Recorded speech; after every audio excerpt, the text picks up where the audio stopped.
and why you're laughing that I brought them. I want to paint a picture for you all. It's dark, but bear with me here. What if this right here is your last moment in life?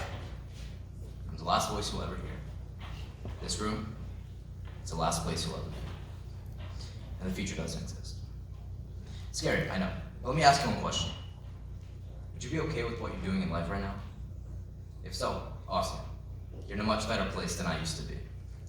Some of you might not know this, but freshman year, I was big into podcasts. Whether they're motivational or sports interview, I would listen to one every night.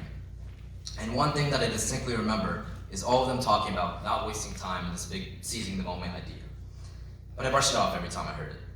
I feel like it didn't apply to me and I had all the time in the world. I specifically remember being in Mr. Sullivan's room for advisory, watching all the senior speeches on Zoom and thinking, I have 4 years to figure it out, how hard could it be?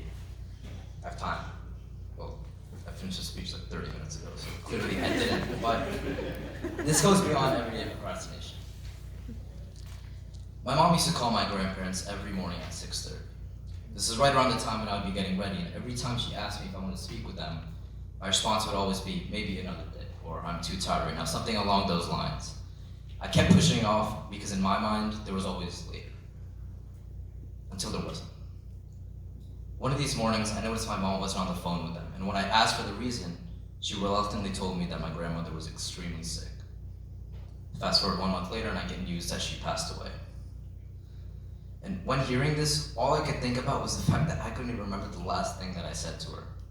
Every day, I would push off talking to her because at the time, there's always tomorrow, there's always the next day. As many of you all know, I've played tennis for about 5-ish years now.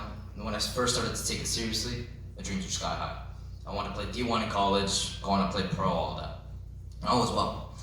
I was on good track to playing in college until the start of my junior year. I think I won about 3 matches the whole year in my tournaments. And to put things into perspective, I played a tournament every weekend, so I sucked is what I'm trying to say. But this wasn't the problem. The problem was how I responded to it. I quit. Entirely. Now why? To be completely honest with you, I don't even know. But I do know one thing, which is that I was scared. I was scared of failing again. And I let this fear consume me, and now I live in constant regret of what could have been. I always think if I wasn't so worried about what could go wrong, where would I be right now? And the truth is, there's so many unpredictable things about this life. And that's why I put you all in the situation where this was your last moment. Because it might be. Tomorrow was never promised. And if you want to blow me off, sure, what do I know? But yesterday, and the day before, every day there were people, so many people who thought they were going to be alive the next day, and they were wrong. Again, scary, but that's reality. And I want to bring you back to this situation, but now you're told you have 3 months. What are you going to do differently? Would you stop worrying about what everyone else thinks about you? Would you take advantage of every single opportunity you get, whatever it may be? You're not worried about failure. You're not thinking about what may go wrong because you don't have time for that. There's no certainty in the future, so stop using that as an excuse to not live your life. Most of us, and this used to be myself included, are waiting. We're waiting for that perfect moment, the moment where it really feels right to take that risk, Well, I'm here to tell you that moment will never come. With most meaningful things in life, there comes this level of uncertainty.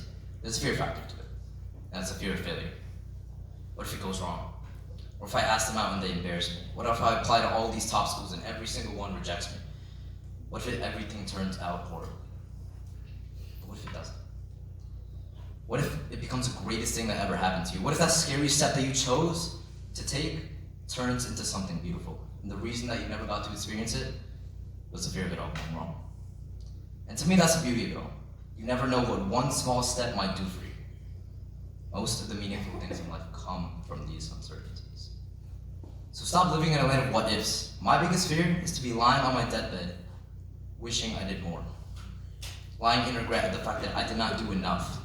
That I didn't tell my parents I loved them enough. That I never asked that person out. That I didn't put myself out there enough in high school. That I didn't live. That I didn't live. Every day, I don't care how small, we're all presented with opportunities. And it's become so normalized to put everything off to the next day, to not put effort into your life because you think you can do it tomorrow. But if you take one thing away from my speech, let it be that there is no tomorrow.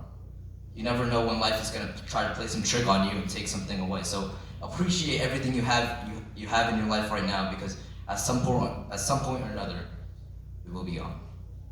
And trust me, it'll be before you know it. So start romanticizing your life. Start taking control of things now. Stop waiting.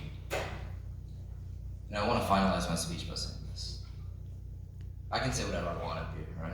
To take control of your life, stop wasting your time, blah, blah, blah. But ultimately, it's in your hands. It's up to you to make that change, to take the initiative, to put yourself in these uncomfortable situations so that you can grow. The choice is yours. You don't have time. Thank you.